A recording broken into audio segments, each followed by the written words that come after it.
Bé, és un plaer per mi presentar la Marta Tejedo. És graduada en fisioteràpia, és màster oficial en fisioteràpia musculoesquelètica, codirectora de la clínica CR Fisioteràpia d'Esplugues, és docent en formació postgrau especialista i especialista i una de les referents nacionals en patologia i dolor d'espatlla. És coordinadora de postgrau i màster de fisioteràpia de l'aparell locomotor a l'empresa Focus i és membre de la Comissió Neuromusculoesquelètica. També va ser ponent a l'FTP 22. Bé, amb aquesta ponència, que es titula Dolor d'espatlla relacionat amb el manegot de rotador, més enllà del tendó, és una ponència en la que ens farà reflexionar. Parlarà sobre el per què és tan complex valorar l'espatlla, quins factors s'han de tenir en compte, el paper de les proves d'imatge, de l'exercici dins de la patologia del manegot rodador i de l'evidència existent. Tot això des del punt de vista del fisio, del pacient i de l'evidència. Per tant, us repeteixo, és una ponència que ens invitarà a una reflexió sobre el que fem, sobre per què ho fem i si el que fem ho fem bé. Doncs Marta, endavant, Vale, sí.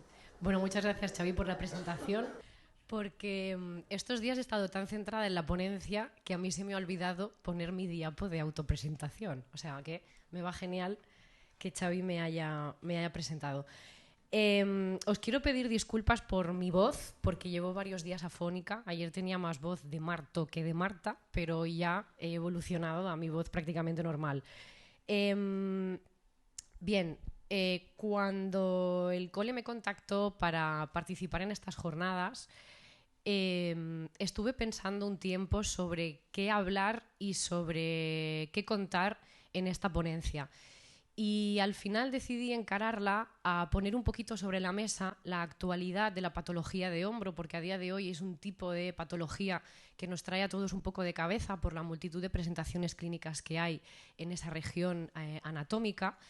Y por otro lado también aprovechar eso para, como bien ha dicho Xavi en la presentación, hacer un poco una reflexión colectiva de lo que estamos haciendo y por qué lo estamos haciendo, ¿vale? Así que para ayudarme a empezar esta ponencia, aunque después sí que me meteré un poquito más de lleno en toda la patología de manguito rotador, quise utilizar el filón de las redes sociales y a través de nuestro perfil de la clínica hice una pequeña encuesta con la que quise saber qué cuadros clínicos de hombro nos cuesta más a los fisioterapeutas valorar y tratar, ¿no? Y por qué el hombro acaba siendo para nosotros algo tan complejo. Y estos fueron un poquito los resultados que obtuve, ¿vale? Publiqué hace unos meses esta pequeña encuesta, a la que titulé Test de Rebeldía, y en el test de rebeldía había 3 opciones: manguito rotador, hombro inestable y hombro rígido o capsulitis, que quizás es lo más representativo dentro de los cuadros de rigidez, para intentar que vosotros me dijerais de todos cuál os resulta más complicado. Y para mi sorpresa ganó el hombro rígido, que puede ser un cuadro pues, que a veces se nos puede complicar. En segundo puesto, manguito rotador, y en tercer puesto, que quizás sí que es cierto que es el más sencillo de valorar y también el que nos da más juego a la hora de realizar tratamiento, el hombro inestable. ¿Por qué me sorprendieron un poquito estos resultados? Porque cuando hablamos de patología por rigidez mecánica o hablamos sobre todo de capsulitis, que quizás es lo más representativo de estos cuadros, son un tipo de patologías que están como muy bien definidas. Es decir, entendemos por qué aparecen, aunque su inicio o su fisiopatología todavía esté un poquito en la nube y nos cueste todavía entender por qué aparece, pero sabemos con qué lo podemos relacionar. Y a día de hoy tenemos mucha evidencia sobre qué es lo que más funciona o mejor funciona en cada una de las fases de esta patología. Pero, sin embargo, cuando hablamos de manguito rotador a día de hoy es como el gran cajón desastre dentro de la patología de hombro, donde cuando tenemos delante a un paciente con dolor, cuando no sabemos qué le pasa, muchas veces decimos que debe de ser un manguito rotador, ¿vale? De hecho, ya os hago spoiler, que este es un spoiler que suelo hacer mucho en las formaciones de hombro, y os diré que la patología de manguito rotador es una de las más prevalentes, pero está sobrediagnosticada, ¿vale? Hay muchos pacientes que vienen a la clínica diagnosticados de patología de manguito rotador y luego los valoras y resulta que no es un manguito rotador, que es otra cosa, ¿vale? Pero de buenas a primeras, cuando los pacientes tienen dolor al levantar el brazo y al hacer rotación externa, pues quizá una de las cosas que más se identifica, o la primera etiqueta a la que se le pone al paciente, es que su dolor viene relacionado con la patología de estas estructuras. Bien, pues yo durante el resto de la ponencia me centraré en la patología de manguito rotador, pero en base a esto voy a empezar con una argumentación un poquito más generalizada, ¿vale? Y son muchos los compañeros que me consultan o que tienen dudas, me escriben, me derivan pacientes con problemas de hombro que se complican, problemas de hombro que llevan años dando vueltas, meses dando vueltas, pacientes que han pasado por muchos profesionales, fisios, traumas que infiltran, luego el fisio dice que no se debía de infiltrar, no responden al tratamiento, etc. Veréis que una de las claves básicas para tener éxito con los pacientes de hombro, pero con cualquier paciente en general, es que le dediquemos el tiempo suficiente a poder hablar con ese paciente y valorarlo. Si no hacemos una valoración con cara y ojos, estaremos perdidos, pero estaremos perdidos con los pacientes de hombro y con casi toda la patología musculoesquelética que os pueda llegar a la clínica, ¿vale? Entonces, una de las preguntas que yo me hice es ¿por qué nos cuesta tanto valorar a los pacientes con patología de hombro? Es decir, ¿por qué es tan difícil? ¿O por qué nosotros lo vemos tan difícil?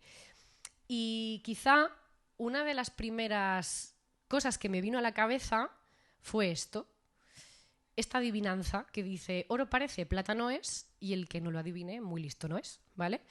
No es que seamos tontos a la hora de valorar a pacientes con patología de hombro o que no tengamos las herramientas o capacidades suficientes para hacerlo, es que muchas veces sí que es cierto que la patología de hombro nos lo pone muy difícil, ¿vale?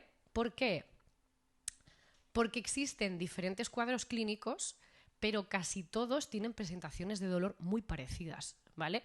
Incluso cuando hablábamos de patología de hombro relacionada con cuadros de rigidez, por ejemplo, la capsulitis, una capsulitis en fases muy iniciales, donde todavía la rigidez no es un síntoma muy evidente, se puede confundir perfectamente, y esto os habrá pasado a todos, porque a mí me ha pasado también, con un cuadro de patología de manguito rotador. Y esto es así. Entonces, hay presentaciones diversas, cuadros clínicos diversos, pero lo malo del hombro es que la presentación de dolor siempre es bastante parecida, ¿vale? Y si a eso le añadimos que además puede haber diferentes cuadros clínicos que aparezcan a la vez, ¿vale? Por ejemplo, es muy típico la tendinopatía de manguito rotador asociada en su base a cuadros de hombro inestable. Esto lo vemos, por ejemplo, muchísimo en deportistas lanzadores, sobre todo en mujeres, ¿vale? Que ya parten de tener menos capacidad de fuerza muscular, etc. Entonces, puede haber además una mezcla de varias cosas, ¿sí? Y todo eso, como no, pues puede estar influenciado por los factores psicosociales, los factores de estilo de vida que últimamente, en los últimos años, han cobrado muchísima relevancia, ya que sí que existe, como bien decía Dani, una relación entre, por ejemplo, la falta de descanso y que el paciente tenga más dolor, o la mala alimentación no saludable, hábitos tóxicos que también tienen relación con la fisiopatología, por ejemplo, del tendón. Ya sabemos que hay una relación directa y hay estudios publicados sobre las lesiones de manguito rotador y los hábitos que tienen que ver, por ejemplo, con el tabaquismo, ¿vale? Son pacientes con una peor recuperación o capacidad de recuperación, pero después, dentro de todos estos cuadros, hay uno que tiene que ver con el no hombro, que también se mete aquí porque hay muchas articulaciones en esa región de la zona escapular y de la región cervical que también tienen planos de dolor referido a la región del hombro. Por tanto, eso hace que todo se complique más. Y de ahí aparecen los fenómenos de concomitancia y enmascaramiento, que en la región del hombro son muy frecuentes. Los fenómenos de concomitancia hacen referencia a aquellos pacientes que presentan patología en diferentes zonas articulares, por ejemplo, glenohumeral y acromioclavicular, y que aparecen a la vez, o patología de hombro y patología cervical y que aparecen a la vez en un mismo periodo de tiempo. Y el enmascaramiento hace referencia al oro parece, plata no es, ¿vale? Es decir, todos aquellos pacientes que parecen presentar un cuadro de dolor que se relaciona teóricamente con una patología concreta, pero que al final resulta ser otra cosa, ¿vale? Y cuando hablamos de fenómenos de concomitancia y enmascaramiento, es imposible no hablar del binomio hombro-cervical, que el binomio hombro-cervical está y debería de estar muy presente en todas vuestras cabezas a la hora de valorar a un paciente con dolor de hombro, sobre todo pacientes que vienen con dolor de hombro y presentaciones de dolor referido a la extremidad superior, porque hay muy poca patología de hombro que dé dolor por debajo del codo. La única es la capsulitis, donde sí hay descritos patrones de dolor que irradian a toda la extremidad, pero no es lo normal. Normalmente las presentaciones de hombro son bastante mecánicas y de dolor algo más localizado. En estos casos, pues el 50% de los pacientes con dolor de hombro pueden presentar patología cervical y hay estudios de electromiografía de pacientes diagnosticados con síndrome de dolor relacionado con manguito rotador en los que en el 24% había evidencias de posible radiculopatía cervical y en el 5,3% había evidencia real de esa radiculopatía a nivel de C5-C6 que al final proyecta un dolor justo a la zona del hombro, ¿vale? Bien, y aquí tenéis otro estudio que lo comenté también en la ponencia del FTP22. Es un estudio que me gusta mucho comentar porque es un estudio en el que se hizo un pequeño seguimiento de pacientes, los pacientes que acudían a las consultas de trauma de hombro y los pacientes que acudían a las consultas de trauma de columna y salió una estadística sobre cuántos de estos pacientes realmente tenían problemas de hombro y cuántos de aquellos pacientes realmente tenían problemas cervicales. En el caso de los pacientes que acudían al trauma de hombro, la gran mayoría, el 94,20%, sí que realmente presentaban una patología real de hombro, pero dentro de ese 100%, un 1,7% de los pacientes realmente enmascaraban una patología cervical, ¿vale? Y en el otro caso, aquellos pacientes que acudían a la consulta de trauma de columna, la gran mayoría, evidentemente, eran patología cervical, pero dentro de ese 100%, el 2,5% enmascaraba realmente una patología de hombro, ¿vale?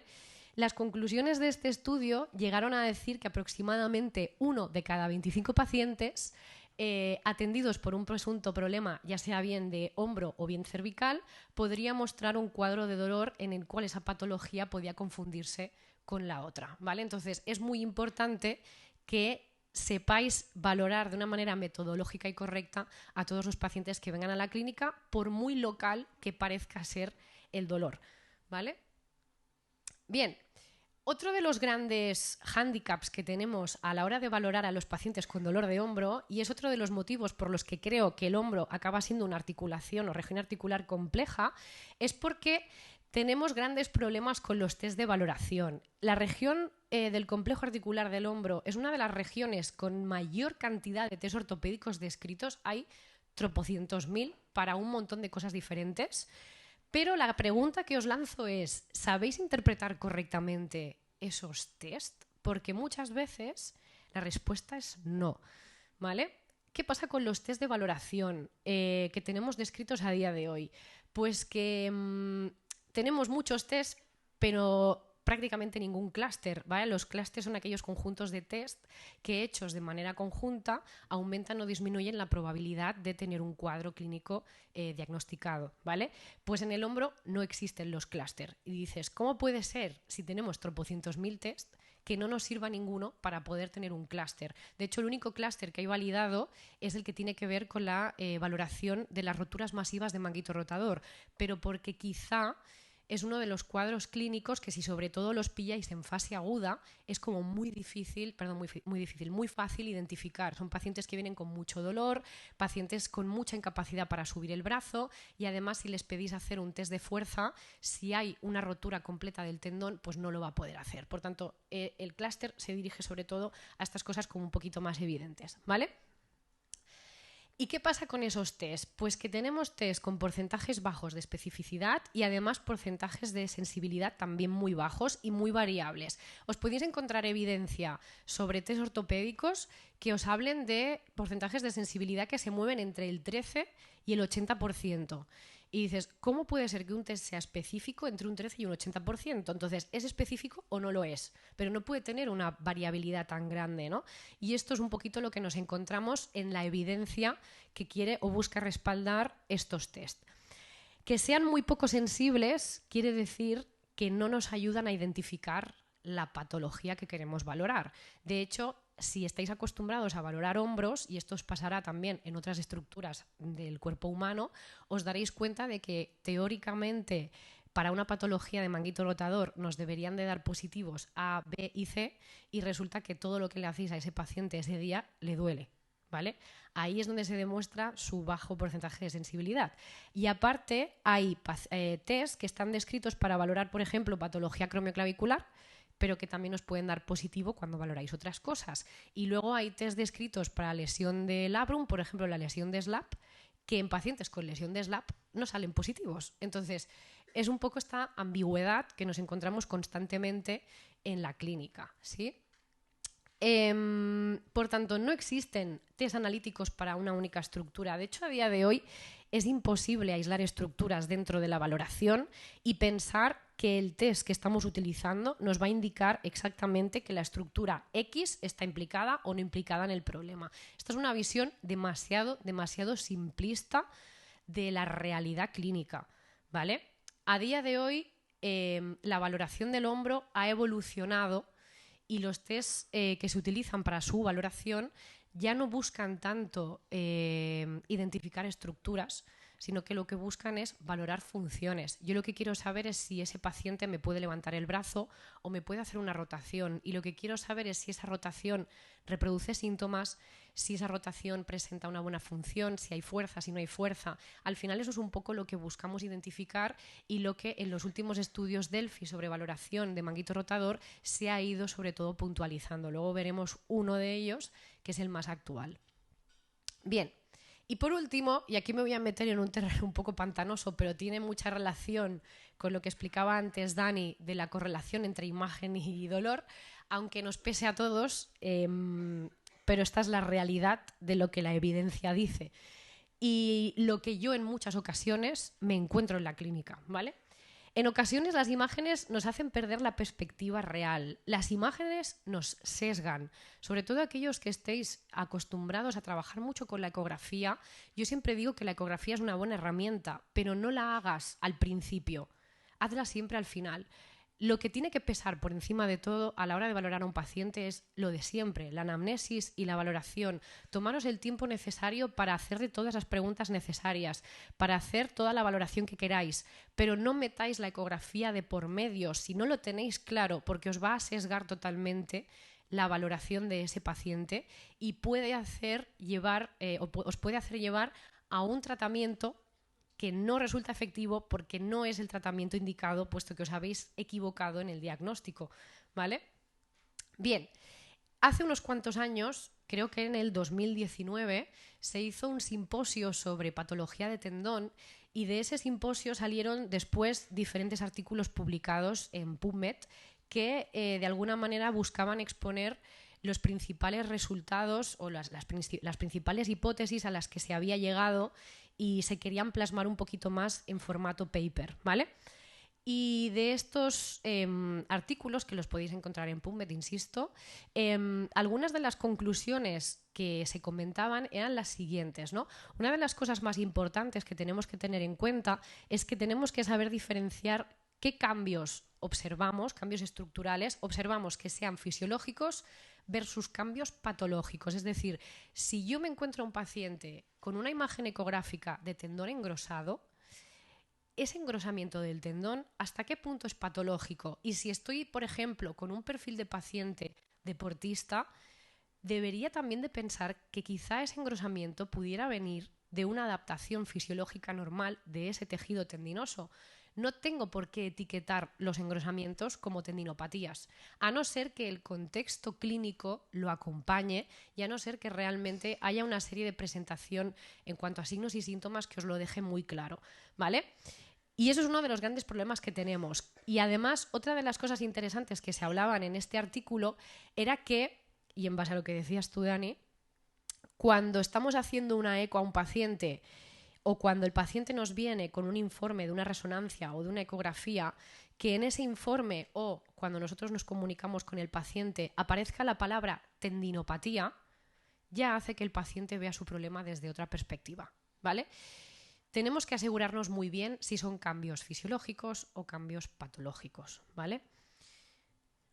Y en base a esto os presento este artículo que me encanta. Es un artículo para reflexionar. Esta es una de las reflexiones comunes que quería hacer con vosotros. Es un artículo de un estudio de cohortes que se hizo en Reino Unido con una muestra inicial de 1.003 mujeres y una muestra final completa de unas 464 mujeres, en total 928 hombros, 2 por cada persona, ¿vale? Y es un estudio en el que se dividió a este grupo de mujeres por franjas de edad, ¿vale? Entre los 60 y los 69, 70-79, 80 y 89 años, ¿vale? Y en este estudio lo que se vio es, se hizo un seguimiento al final por prueba de imagen de los hombros, diferenciándolos en brazo dominante y brazo no dominante, y se clasificó también a los pacientes por grupos en base a lo que se veía en aquellas imágenes. Si tenían una presentación de imagen de un tendón normal, un tendón anormal o con roturas parciales, roturas de espesor completo de 0 a 2,5 centímetros y roturas de espesor completo de más de 2,5 centímetros, ¿de acuerdo? ¿Qué es lo que se vio? A grosso modo, quizá un poco lo que nos esperamos todos, ¿no?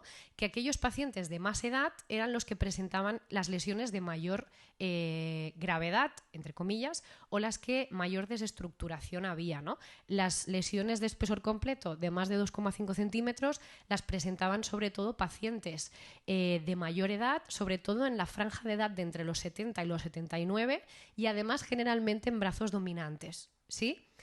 ¿Y por qué la presentación siempre aparece con mayor probabilidad o prevalencia en brazos dominantes? Pues porque volvemos a lo mismo. Quizá, como ocurre en otras zonas del cuerpo, los tejidos se desgastan. Al final, el hombro, nuestro brazo dominante es el que más utilizamos para nuestras tareas funcionales, para nuestras actividades de ocio, y es posible que simplemente esto sea una muestra de que cuanto más se utiliza una cosa, más se desgasta, y con el tiempo pueden aparecer estas imágenes en estos pacientes, en estas franjas de edad, y simplemente pueden ser imágenes de normalidad teniendo en cuenta el contexto en el que se ha movido esa persona, ¿vale? Lo más interesante de este artículo tiene que ver con el tema del dolor. Cuando los autores de este artículo analizaron el ítem o el parámetro del dolor, se llegó a una conclusión muy interesante. Y es que el dolor no se relacionaba con la edad de los pacientes. Es decir, no por ser más mayor presentaban un dolor más intenso, o tampoco se relacionaba con la dominancia. Los hombros dominantes no tenían por qué doler más que los no dominantes. El dolor presentaba una correlación significativa con la severidad de la lesión, pero únicamente en un solo grupo, que es aquellos que presentaban roturas de espesor completo de más de 2,5 centímetros. En el resto de grupos no se podía establecer una correlación significativa entre la lesión estructural y el dolor. Por tanto, nos podíamos encontrar, por ejemplo, en el grupo de pacientes que presentaban roturas de espesor completo de entre 0 y 2,5 centímetros, que en este caso aproximadamente 60% de las pacientes eran asintomáticas y el 40% sí que tenían dolor. Y si nos vamos desplazando cada vez más hacia la izquierda, pues nos encontramos con este grupo que eran teóricamente mujeres con imágenes normales a nivel radiológico o a nivel de ecografía, aparentemente con imágenes de tendón normal, pero dentro incluso de este grupo el 80% de ellas eran asintomáticas, pero el 20% sí tenían cuadros de dolor de hombro, ¿vale? Entonces nos podemos encontrar con estas ambigüedades y en la clínica esto pasa mucho, ¿vale? De hecho, me vienen como muchos ejemplos a la cabeza de, por ejemplo, pacientes que vienen a la clínica con una presentación de dolor de hombro que sobre todo se evidencia mucho al subir el brazo. Hacéis una ecografía, veis cambios estructurales en el tendón y lo primero que pensaríais es esta paciente pues tiene este dolor y no puede subir el brazo porque seguramente tenga una patología tendinosa que le influye. Y resulta que luego hacéis un screening cervical y reproducís todo el dolor del paciente en el screening cervical. Por lo que esa imagen pasa ya a un segundo plano. Igual es que no es tan relevante como pensamos. Igual la paciente lleva conviviendo con ese daño estructural durante varios meses o varios años y no se ha dado cuenta de que estaba ahí hasta que vosotros se lo habéis mostrado en una imagen, ¿vale? Y por otro lado tenemos pacientes que vienen con presentaciones de dolor al subir el brazo, al hacer rotación externa, y son pacientes que cuadrarían perfectamente en un cuadro de dolor relacionado con manguito rotador y sin embargo luego vais, hacéis la eco y ahí no hay nada, ¿vale? Entonces, esta es la gran ambigüedad que nos encontramos con las pruebas de imagen. Moraleja, lo que pesa no debe de ser la imagen, sino que lo que pese a la hora de tomar decisiones es lo que hayáis valorado y la historia clínica de ese paciente, ¿de acuerdo? Es lo que el contexto clínico debe de acompañar siempre. Por mucho que os encontréis alteraciones estructurales en las pruebas de imagen, si el contexto clínico no acompaña, pues no les deis importancia, porque igual no son relevantes, ¿vale? Bien, por tanto, ¿por qué mi hombro duele? Si estamos ante tanta ambigüedad, ¿en qué se basa el dolor de hombro? ¿Por qué hay pacientes con imágenes normales y dolor? ¿Y por qué hay pacientes con imágenes catastróficas y parece que nada de dolor, ¿no? Pues bueno, vamos a preguntarle a los expertos. ¿Y quiénes son los expertos? Pues los fisioterapeutas, ¿no? Fisioterapeutas y la evidencia. Siguiendo un poquito la línea de lo que hice al principio de la encuesta de Instagram, la siguiente pregunta que le hice a los compañeros fisios es: aquellos que hayáis puesto como cuadro problemático el manguito rotador, ¿cuál creéis que es la principal fuente de síntomas en estos pacientes? Y esto fue lo que me contestaron. Que podríamos entenderlo como una tendinopatía, pero que realmente conocer la fuente exacta de dolor es complicado. El tendón y la bursa, factores biomecánicos, el sobreuso y las cargas excesivas, la falta de fuerza, la bursa, la anteriorización, la bursa subacromial, el tendón, ¿vale? La falta de control, la falta de conciencia y control del movimiento. Todo se mueve desde aspectos muy multifactoriales y multiestructurales. Pero la realidad es que todos y cada uno de ellos tienen razón, es decir, el dolor de hombro es multifactorial y el dolor de hombro es multiestructural. Todo hay que contextualizarlo, ¿no? Dani antes hablaba de la anteriorización de cervical. Corregir la anteriorización de la cabeza es importante, pues depende. En algunos pacientes puede ser relevante, pero esto al final tenemos que valorarlo y tenemos que ver hasta qué punto, si cambiamos eso, modificamos la sintomatología del paciente.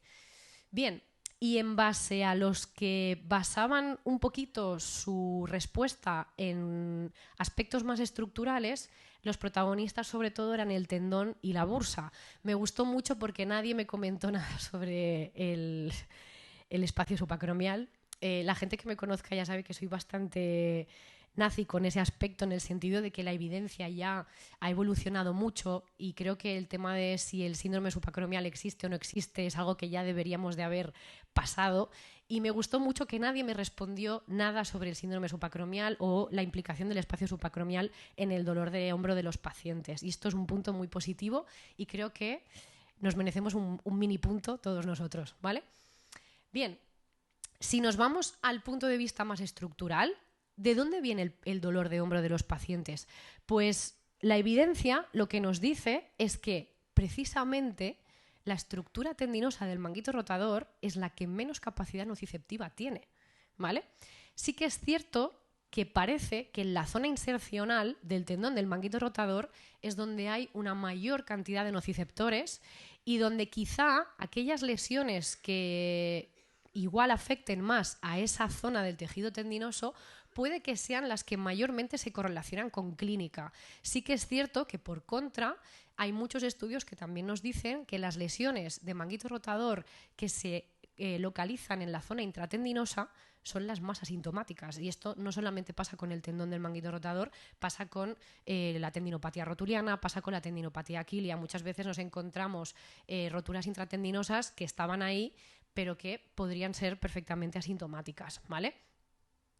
Y por contra, el resto de tejido conectivo acompañante, todo lo que anda por ahí pululando, a lo que realmente a veces no damos importancia, que son las bursas, el tejido adiposo, la cápsula articular, es lo que mayor capacidad tiene para producir nocicepción en el hombro, ¿vale?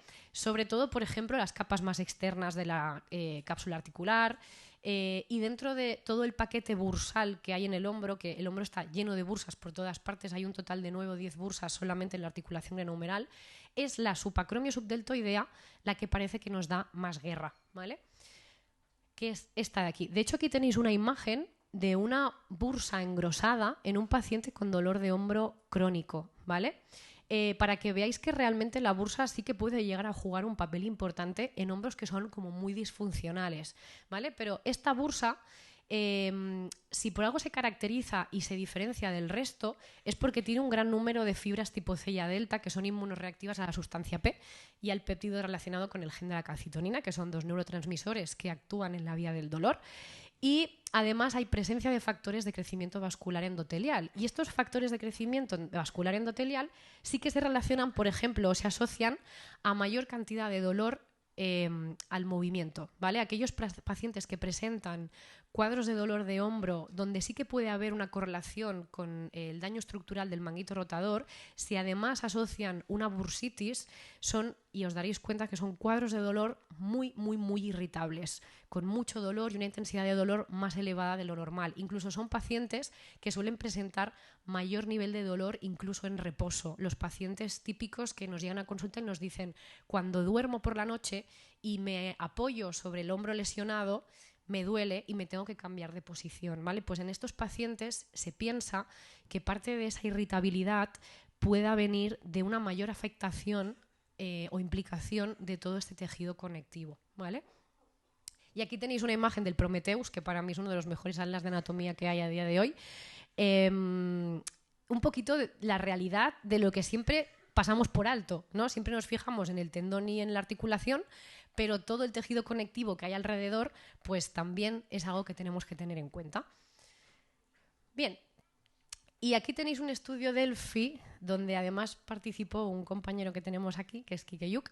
Este estudio lo publicó pues todo el equipo de trabajo de Néstor Requejo, y es un estudio Delphi publicado hace nada, creo que es del 2022, finales del 22 o inicios del 23, no recuerdo muy bien, en el que participaron autores muy interesantes como Jeremy Lewis o Philippe Struif, que son como autores que son referencia dentro de la patología de hombro, donde de alguna manera yo os lo recomiendo para que lo leáis, porque sacan un poquito las conclusiones más relevantes de lo que tendríamos que tener en cuenta a la hora de valorar a pacientes que tienen una posible patología de manguito rotador, pues cuáles son los signos y síntomas que deberíamos de tener en cuenta para poder realmente clasificar a esos pacientes dentro de ese grupo o no, ¿vale? Pero lo más interesante también de este estudio Delphi es que precisamente avala un poquito todo lo que os he explicado, y que, por ejemplo, voy a destacar lo que dice en las pruebas de imagen, que Xavi ya me está apretando con el tiempo.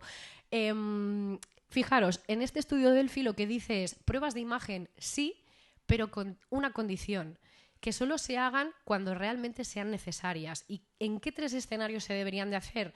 Primero, para descartar red flags. Segundo, ante la presencia de un traumatismo. Y tercero, si no cambia nada después de 3 meses de tratamiento conservador. Si realmente nosotros hemos hecho un tratamiento efectivo o que teóricamente debería de resultar efectivo y no cambia absolutamente nada, vamos a hacer una prueba de imagen para ver si es que nos estamos perdiendo algo, ¿vale? Bien, y el segundo bloque sobre el que quería reflexionar hoy es sobre el tema del tratamiento, ¿vale? Y aquí voy a meter un poco el acelerador. Creo que todos tenemos un poquito claro cuál es el tratamiento más efectivo para los pacientes con dolor musculoesquelético, también para los pacientes con dolor de hombro. La pregunta que yo les hice, la segunda pregunta que hice en la encuesta que hice en Instagram fue: ¿qué tratamiento te resulta más efectivo a medio o largo plazo para tratar a los pacientes con dolor de hombro relacionado con manguito rotador? Y aquí las respuestas pues fueron un poco avasallantes, porque todo el mundo me hablaba en cierta manera de educación-ejercicio, neuromodulación, movilizaciones ejercicio, terapia activa, movilidad, fuerza, ejercicio, recentrajes, ejercicio, ¿vale? Ejercicio. Bueno, un poquito todo lo que la evidencia nos dice que es más efectivo, y veo que lo tenemos claro. Pero por qué el ejercicio es tan efectivo para los pacientes y por qué para nosotros se ha convertido en una herramienta de tratamiento básica para cualquier paciente con dolor musculoesquelético. Pues realmente la evidencia lo que nos dice es que el ejercicio tiene un alto nivel de evidencia para la mejora del dolor a largo plazo, siempre y cuando esos programas de ejercicio en manguito rotador sean de mínimo 8 o 12 semanas. Eso sí, tenemos que estarnos un tiempecito trabajando con los pacientes para que realmente tengamos unos resultados buenos, ¿vale? No vale con hacer programas de ejercicio de menos de 2 meses, porque esto no nos va a llevar prácticamente a ningún lado. ¿Y qué tipo de ejercicio resulta beneficioso? Pues la evidencia lo que nos dice es que generalmente aquellas pautas de ejercicio en los que se añada, por ejemplo, trabajo del resto del cuerpo, no solamente el hombro, aquellos ejercicios o pautas de ejercicio en las que se incluya la cadena cinética, más que nada porque representa muchísimo mejor la funcionalidad del paciente y porque la carga, sobre todo, por ejemplo, en deportistas lanzadores, se reparte desde los pies hasta el hombro a la hora de lanzar. Entonces, cuanto más fuertes estén las extremidades inferiores y el tronco y más movilidad tengan, menos carga se ha visto que llega al hombro y eso es algo que le puede beneficiar en cierta manera. También hay resultados prometedores con todo lo que son pautas de ejercicio, pautas de fuerza. ¿Para qué músculos? Pues para los abductores y los rotadores, que al final son los músculos implicados en la patología. Y generalmente también, si se acompaña de una pauta de fuerza de la musculatura escapular, pues eso nos puede llevar a mejorar mucho más la funcionalidad y también el dolor. La terapia manual, una de las cosas malas que tiene la fisioterapia es que muchas veces funciona por modas, ¿vale? Y esto es una realidad. Ahora está de moda el ejercicio y parece que todos los que hacemos terapia manual somos como unos mindundis, ¿no? A ver, no tenemos que ser tan de extremos, ¿vale? La terapia manual ayuda y ayuda muchísimo y tiene también un alto nivel de recomendación dentro del tratamiento de los pacientes con patología de manguito rotador. ¿En qué fases? Las fases más iniciales, ¿vale? ¿Y qué tipo de terapia manual? A día de hoy, la que más evidencia tiene es todos aquellos tratamientos que se basan en la modificación de síntomas, ¿vale? Pero porque es una forma rápida de reeducar el dolor del paciente. Si yo, desde una fase muy inicial, consigo encontrar una ventanita por la que poder empezar a trabajar el movimiento y la función sin dolor o con mucho menos dolor, eso le va a cambiar el chip al paciente y va a decir, hostia, llevo muchos meses con dolor y ahora en una sola sesión tú me has demostrado que puedo volver a levantar el brazo prácticamente sin sentir nada, ¿vale? Pues eso es mágico, ¿vale? Y eso ayuda a afianzar a los pacientes. Bien, desde la perspectiva del paciente, ¿por qué a los pacientes les funciona el ejercicio? O, mejor dicho, ¿qué aspectos debe de cumplir el tratamiento para que a un paciente le funcione? Lo primero que destacan los pacientes es que se establezca una relación terapéutica fuerte, basada sobre todo en 3 aspectos: en la veracidad de lo que se le explica al paciente, la empatía y la seguridad, ¿vale? Segundo, que el programa de ejercicios sea estructurado y personalizado. A los pacientes no les gustan los protocolos. No les gusta ver o sentir que están haciendo lo mismo que el resto, porque eso quiere decir que su problema no es más importante que el del otro, ¿vale?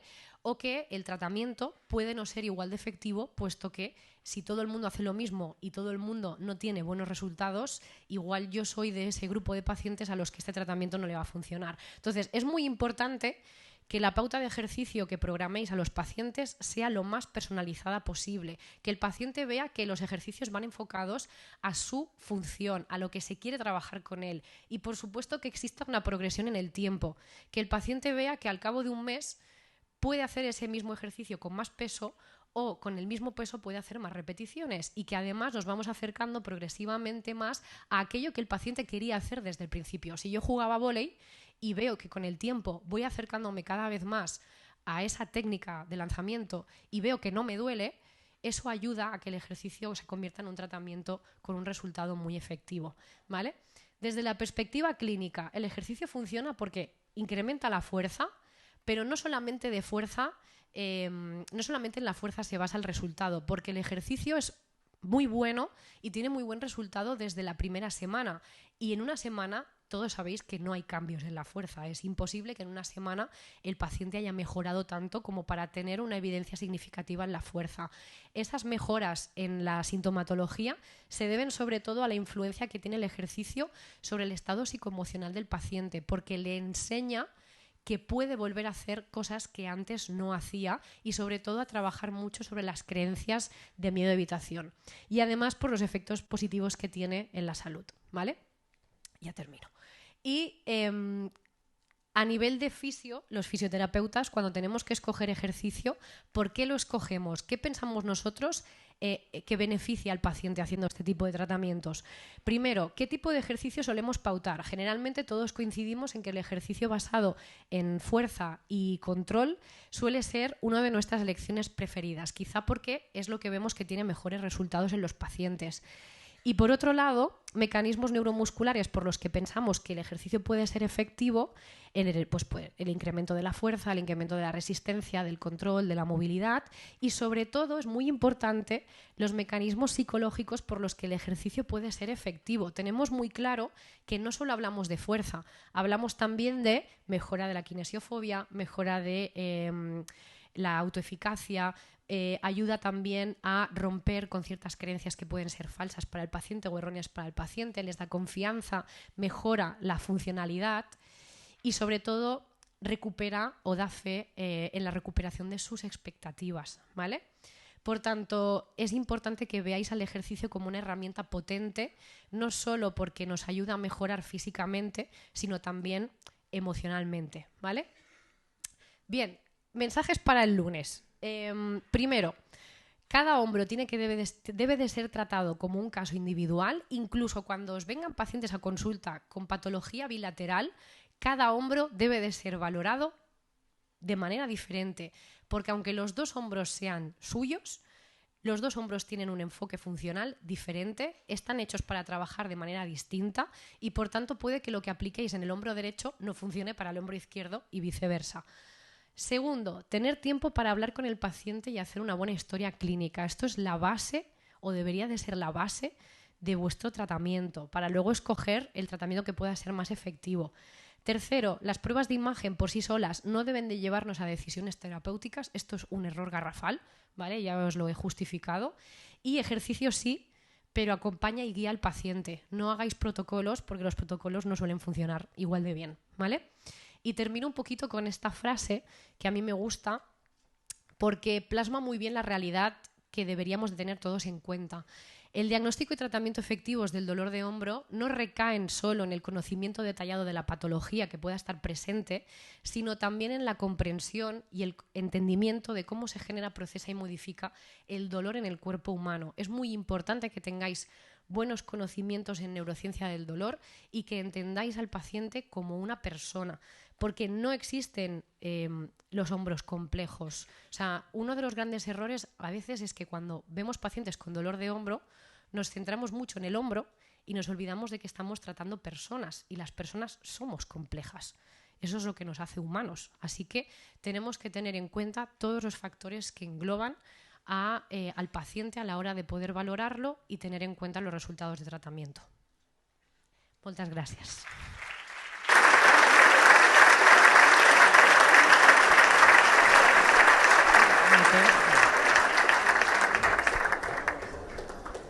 Moltes gràcies, Marta. Ha estat una delícia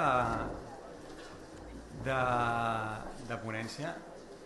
Com us ha dit, és una tasca de reflexió. Tots tenim una tasca de reflexió després del que ens ha comentat la Marta. Suposo que hi haurà preguntes. ¿No? Nada esclarecedor ha sido, ¿eh? Sí.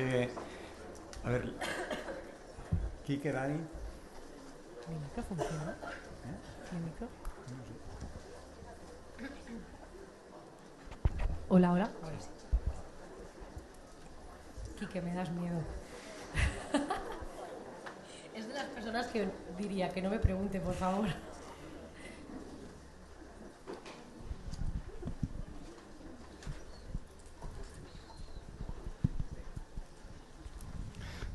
Ahora sí, ¿no? No.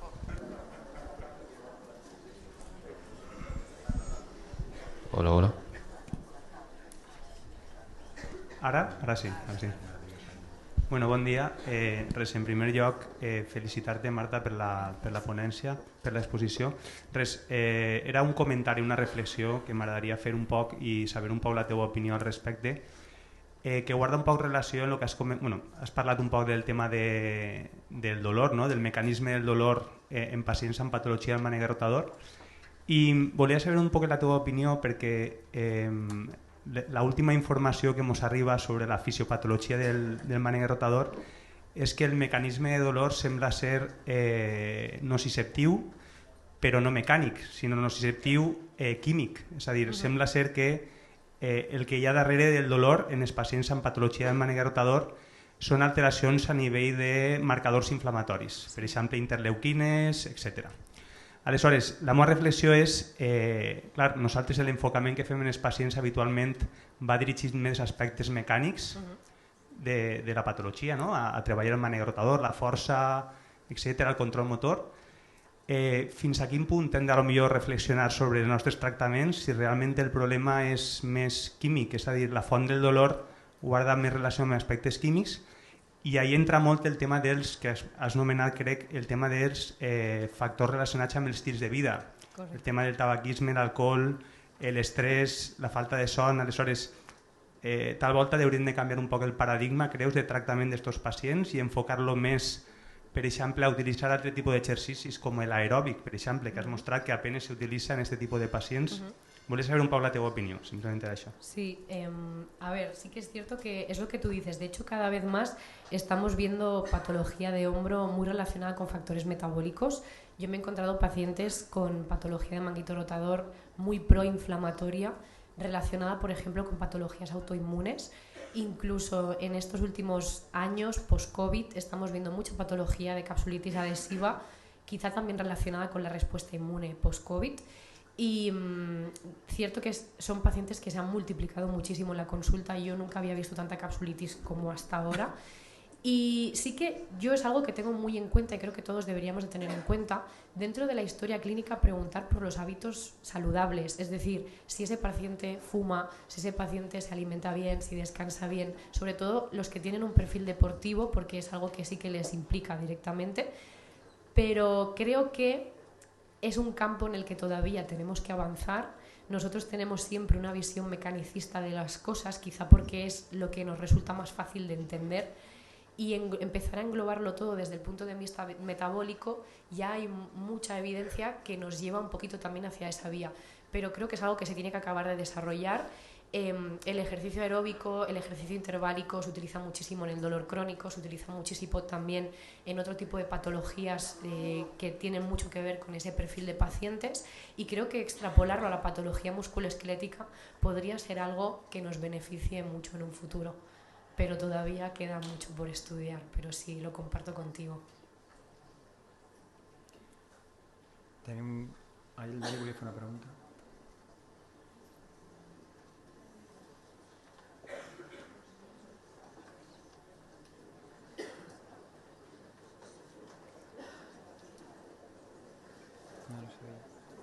No se oye, ¿eh? Son, ahora. No, me gustaría escuchar simplemente tu opinión. Yo veo, como os comenté antes, yo veo muchos pacientes de circo y sobre todo aerialistas, ¿no? Trabajan mucho por encima de la cabeza y con movimientos bastante, bueno, con velocidad asociada. Yo lo que encuentro que es muy común es que al final, o sea, hay una evolución bastante buena del tratamiento, el paciente se encuentra mucho mejor, pero ya tirando más al final de lo que sería el tratamiento, todavía hay como molestias, o sea, no se acaba de sedar, digamos, el dolor, ¿no? O sea, según qué movimientos hago y tal, sigo notando. Y ya he visto alguna cosa, algún comentario, alguna charla del Jeremy Lewis que habla sobre crear este caos y que el paciente, el individuo, sea capaz de controlar. Entonces, me gustaría saber en tu práctica clínica cómo abordas o cómo entras ya más en las fases finales y, en fin, un poco el abordaje clínico. En las fases finales, de hecho aquí está mi compañero Sergio, yo intento acercarme lo máximo posible al gesto ilusional del paciente. O sea, yo he tenido pacientes a los que les hago de todo es que a los del circo les hago hacer el pino para asegurarme que no les duele el hombro, y a los de lucha utilizo a Dani, al chico de la recepción, para que les hagan llaves para ver si le duele o no le duele. O sea, yo llego hasta ese punto, ¿vale?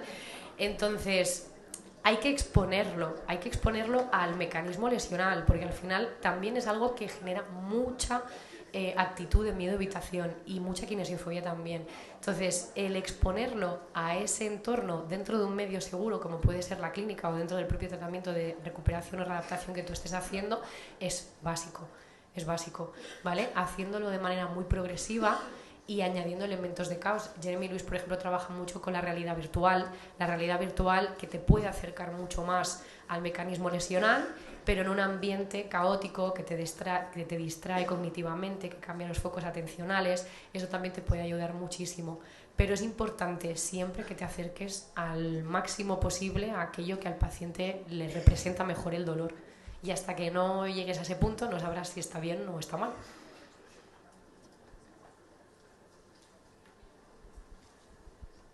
Hola. Hola, bon dia. Em sents? No.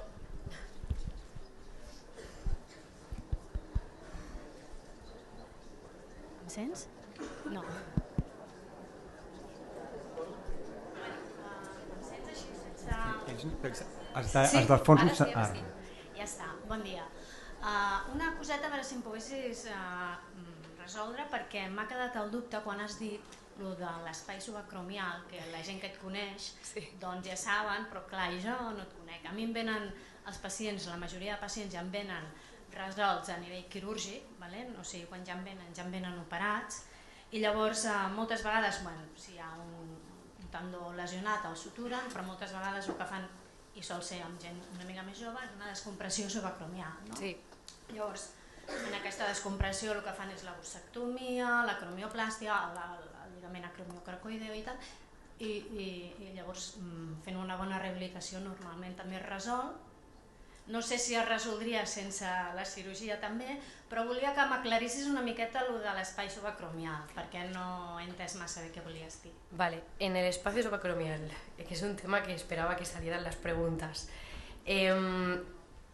Cirugías de acromioplastia y con bursectomía, ¿vale? Te lo voy a responder en dos frases. Respecto a las acromioplastias, a día de hoy sabemos que las cirugías de descompresión no son más efectivas que el ejercicio a largo plazo, ¿vale? Y además, cuando tú rehabilitas a un paciente después de una acromioplastia, no trabajas el espacio, trabajas la funcionalidad, por tanto es un paciente que podría haber mejorado igual.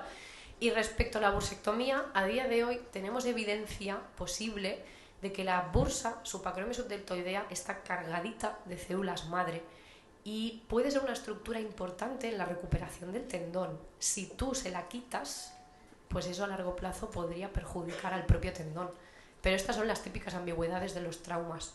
Yo siempre digo que los traumas generan traumas. Es como mi frase estrella, ¿vale? Pero la realidad es esa. Entonces, claro, yo es una cirugía que a día de hoy considero obsoleta y que no se debería de hacer. Temps per una última pregunta. Sí, una pregunta molt breu, Marta. Bueno, felicitats per la presentació. Has hablado de los test ortopédicos, de que en ese sentido de diagnóstico quizás no tienen mucha validez. Más allá de utilizarlos como impairments, ¿no? Como déficits que, como decía Luis, pues los puedes revalorar en un futuro, ¿no? Y ver si ha cambiado. ¿Lo utilizas en algún otro sentido más? A día de hoy los test de valoración solo los utilizo como test-retest. Nada más. Lo que busco es ver si reproduzco síntomas, ver si está afectada la función, qué función está afectada y de qué manera, si hay, por ejemplo, una evidencia muy clara de pérdida de fuerza o una pérdida total, que esto te podría dar signos de que el manguito rotador ha volado, pero para nada más. Para nada más. Molt bé.